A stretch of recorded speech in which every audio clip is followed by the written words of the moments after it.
Namato Ratana Tayassa. May I pay homage to triple them, the Buddha, Dhamma, and the Sangha. My respect goes to my parents and my teachers. Hello, good evening everyone. So today is a Saturday, the 21st of November 2020, and this is Achan Sujan from Varapunya Meditation Center, Aberdeen, Scotland. As usual, I'm here with you all tonight. I hope you're all having a wonderful time. I've seen Yvonne post lovely warm firewood burning, very cozy. So I hope everyone having a wonderful weekend. At the center, we also have a wonderful day. All the monks are still working on the flooring, and hopefully by tomorrow floor will be complete. Now it's more than half of the flooring been done. And so this is and then next week Friday will be the Black Friday, which is known as the day when you go and shopping. I believe it wasn't here until about 4 years ago, probably 4 years ago. Before that, I didn't see or didn't hear about the Black Friday. So interesting. Basically, it's a consumerism, where all the companies are encouraging us to spend more money for them. Anyway, right. Today will be another special day. That tonight, basically, that it's been a long time that I haven't dedicated any one night for the question and answer. And today I thought that I'm going to answer some of the questions came today, and I felt that these are good questions, and I should dedicate this Saturday to you all. So, and see how far I can go. And this particular question came from, I don't know who. It seems like someone who is studying Tibetan Buddhism. And somehow he or she, I don't know again, she or he didn't refer any gender. So, but it appears that he or she, or the writer, the questioner, read my book on your questions and my answers, and from that book he asks me a question. And let's begin what he says. The questions are about the following. So now he's referring to my book, Your Questions and My Answer. So he writes, and this is quoting from the book, saying, suffering is very important. Without suffering, no one knows happiness. Understanding suffering makes us happy. Happiness is where there is no suffering. Realizing what suffering is leads us to find a way to be happy. Further, suffering makes one strong and perfect. Every challenge in life energizes people to be creative and find different ways to fight with it. So without suffering, we become very lazy and bored. Suffering is one of the very important factors that drives us to find ways to be happy and find wisdom. When we have experienced suffering and discussed it with our parents, they would say, we all have been there. Learning suffering in its root, and you will learn to enjoy life. So it says that he's quoting from the book, Your Questions and My Answers, on a Buddhism and Experience, which I wrote a couple of years ago. And this book is based on questions that the students at the in Almine school, secondary school children asked, and based on that I compiled that book.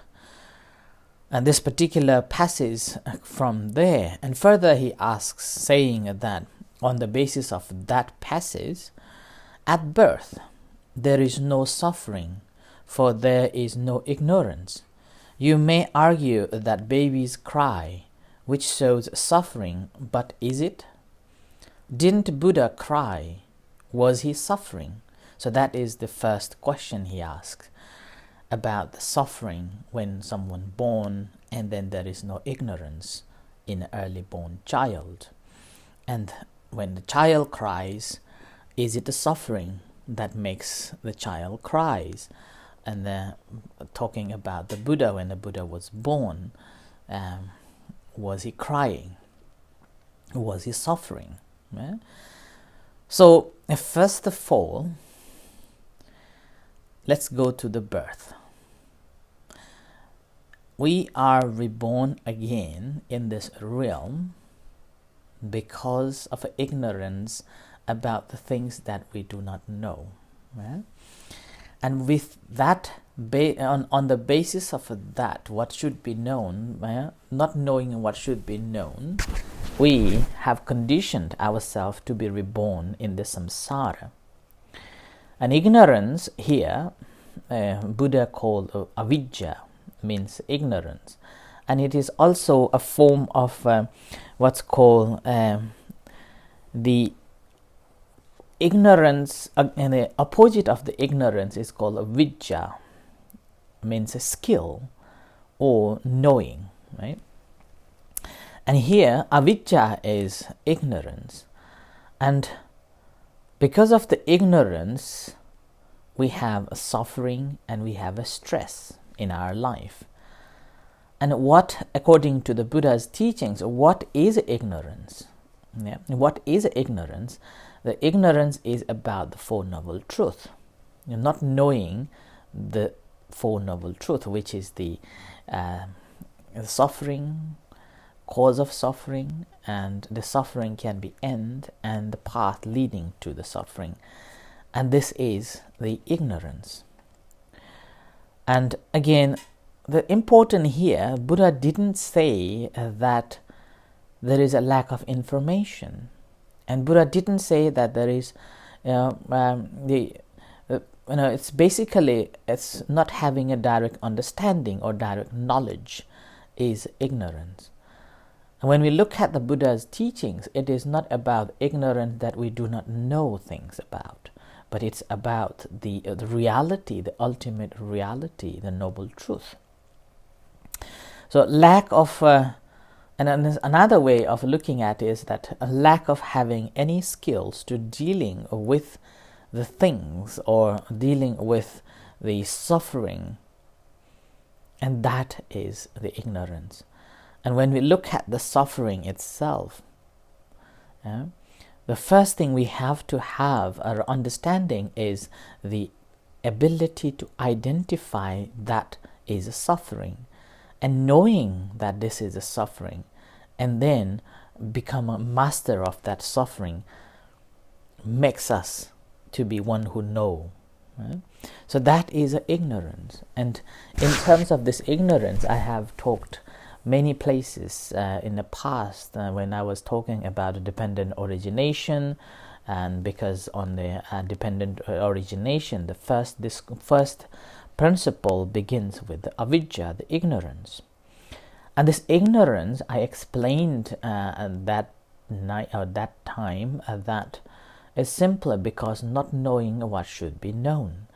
And a question may come, what is that what should be known? And that is that every feelings that we, it's very difficult one to understand, but my understanding and what I normally explain is that anything that is happening in the present moment that we can see as the truth is the feelings that we or our senses comes to contact with the objects, and with the object, and when there is a consciousness, the contact arises. And because of that contact, there is a feeling. And this feeling is the reality that happens in this present moment at all the time.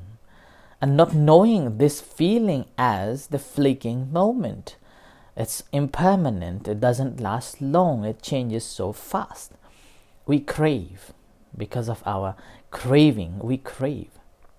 So that's why, because of craving, we have attachment, and then we form something else. So that's why, on the basis of this, what we can understand that cause of ignorance is the ignorance itself, and then the craving towards it. So that is the cause, yeah? And that's how we become we experience suffering. And further it says that you may argue that babies cry when they're born. Well, definitely they have to cry. If they do not cry, then the baby will be given any ways, or even beaten to cry. Once he or she cries, at that moment the inner organs will experience the world, and the inner organs will begin to work.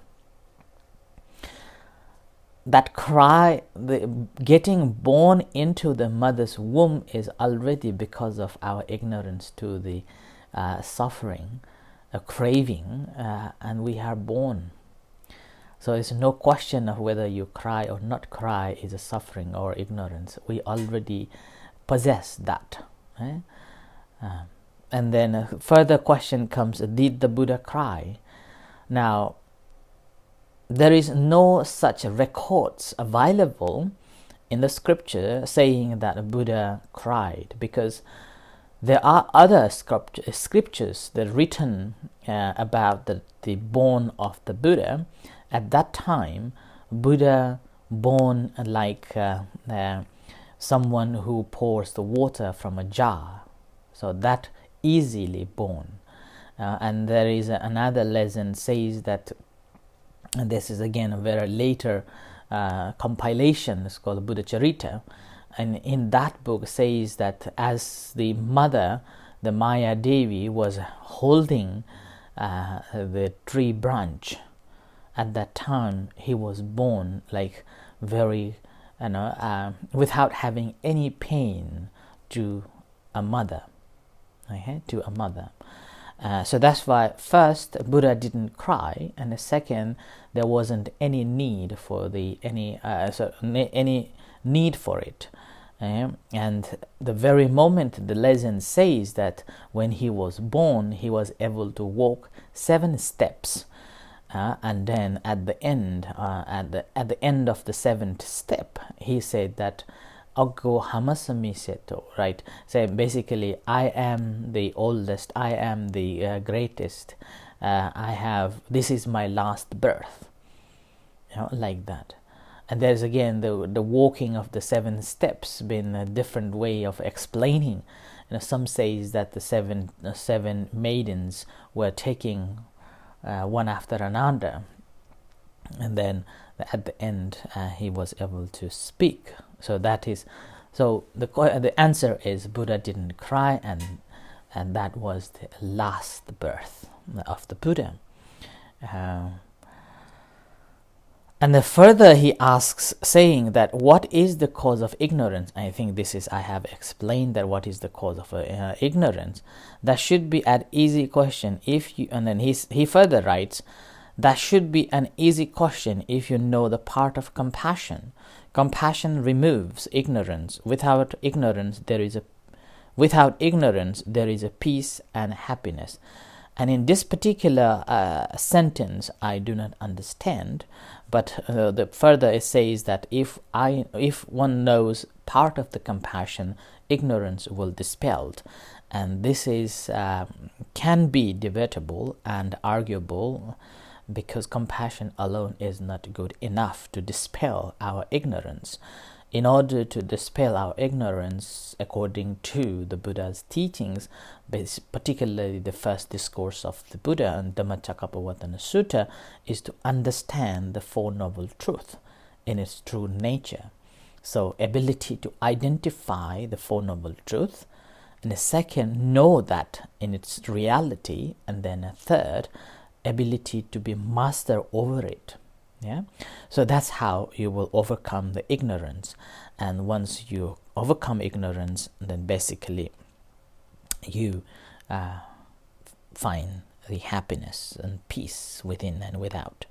Further, he says, if a suffering is very important, isn't like saying self-centeredness is justified. For without suffering, no one knows happiness. Are you justifying self-centeredness? Again, this I do not understand. You may clarify to me what does this self-centeredness means in your understanding, as the suffering is very important. Okay? And further says, the attachment is also known as a reality as it is. You can use a part of it with a meditation and slow down mind, revealing how ignorance is born. So again, this is attachment cannot be a reality as it, because everything is constantly moving, and our attachment is basically creating or performing something which is changing as unchanged. So that's a delusion already. So deluded acceptance of the reality, and that is attachment. Whereas Buddha's teachings is to learn to be detached. Okay, detached from our grasping, our hanging or clinging on to any experiences or any matters. The important is having a sense of a detachment within ourselves. That's why it begins with learning, learning to give material things helps us to let go of our ego, emotional attachment or emotional trauma or suffering. And with this ability to let go of our emotion, it helps us to let go of our identity as this is me, my name, my clan, my country. I was born this country and that country and this clan, this ethnicity. Basically, ability to take away that is called a sakidagami, personality view. At the very moment when you able to overcome this personality view, then that moment you have fully detached from this personality view, and you have got this right understanding, and you have attained the first stream enterer, the first it's called feathers. So sakidagami, personality view that you have overcome. So that's why attachment is not the reality, it's our grasp. Okay, so this is the questions. And one question was asked by someone who's from America. Okay, he's listening quite often my talks as well, and he asks the question saying, Bhante, a question: are the concept of a sotapanna, anagami, sakidagami only practiced in Sravaka Bodhi Yana or also in a Mahayana? And now here it is asking about the noble beings, those who have attained the sotapanna or anagami or supposed to be sakidagami and anagami, and then arahat. So according to Buddha's teachings, particularly in terms of the Theravada tradition, there are four noble beings, those who have attained some degrees of liberation, and then they will not be returning back to this worldling that starts from the sotapanna, is known as the stream enterer. And here stream enterer basically have overcome the personality view, attachment to the self and a self-identity, and also have overcome any doubts regarding the action and its results, regarding every action that we perform has got the reactions, and there is no doubt that every one of us has got the capability of enlightenment. All what we need to do is to work on it, and finally we will be attaining the liberation. Furthermore, again, our parents has got the debt over us, because they have done so much good to us, and with their help and with their support we grow up and we got this feet on, and then we have managed to walk ourselves. So these are the doubts has overcome. And further, there will be no attachment towards any rituals, hoping that if I'm performing this rituals or that rituals, I will be reborn in the heavens, and which is, again, this is very famous in our human society, that in order to get the spiritual security, people would do any form of rituals according to their beliefs, and then there will be ceremonies to be performed. Whereas sotapanna people, the Arya people, the first enter the sotapannas, they will have overcome these rituals, that they do not need it, because they have got the right understanding about it, that every your efforts will define to be liberation or reborn in the heavens, like that.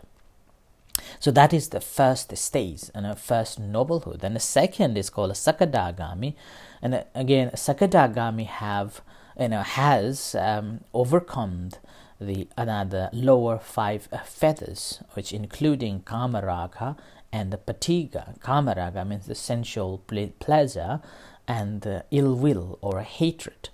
So they the second stage of a noblehood, they have overcome these 3. The first, the feathers, and then ability to decrease the sensual pleasure, and patiga, or the ill will or anger or hatred, has been almost uprooted, but still there and hidden somewhere in the consciousness.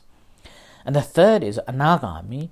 They have fully overcome these all 5. So as a personality view, about the doubts, about the rites and rituals, overcoming this concept of rites and rituals. There is no sexual or sensual pleasures or entertainment with it. And then they also have overcome the anger and hatreds. And that person is known as anagami, which means non-returner into this human world. They will be enlightened in somewhere other realms beyond this human world. And then the last noble beings is known as the arahats, those who have overcome all the 10 feathers. Basically, they have eradicated greed, hatred, and delusion, and they don't have any form of attachment to anything at all. And that is the 4 noble hoods that we all wish to attain, if not this life, maybe in a future near lives.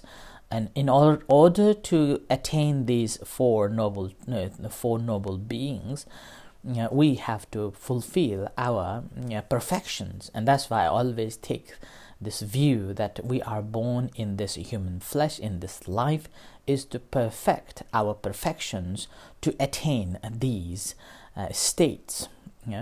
And at the very moment when one attains the arahat, the 4th noble beings, that means you are liberated, and you are also count as one of the scholar Savaka Buddhas. Means you've been enlightened by listening the teachings of someone who is enlightened, and that is how we attain the liberation. And so the question comes saying that, is it a practice only in a Shravakayana or Mahayana? Now, in terms of this, in Buddhism nowadays, there are 2 branches of Buddhism. One is called a Theravada Buddhism, and another one is called a Mahayana Buddhism. And now, whereas in terms of when you're reading a Mahayana Buddhism, you will be saying Theravada as a Shravakayana or a Hinayana, and a second is a Mahayana.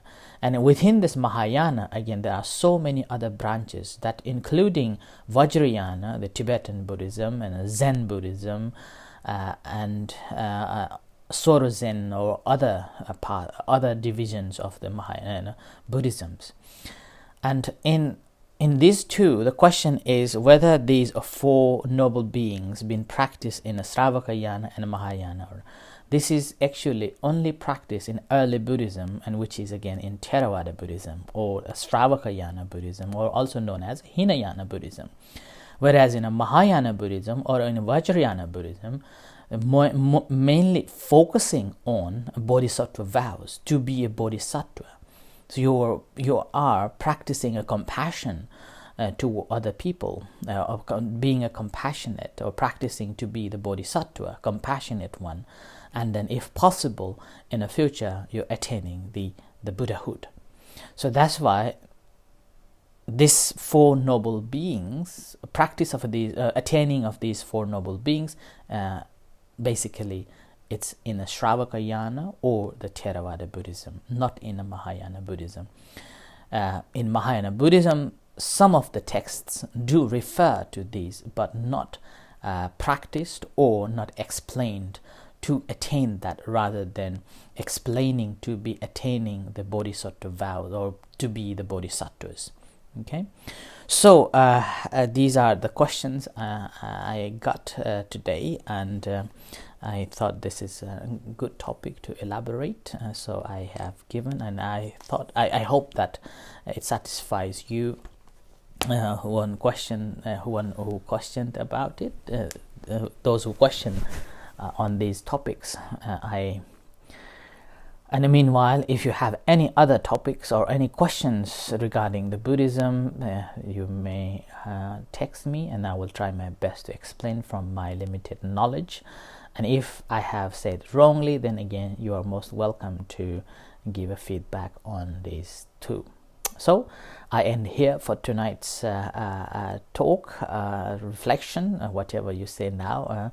Okay, and thank you everyone for all the questions, and thank you everyone for listening to me, and may you all be well and happy. May the Buddha Dhamma Sangha bless you. In a few moments time we're going to have evening chanting and guided meditation, so you're most welcome to join with us. Until then, good night and see you shortly. Thank you. Sadhu.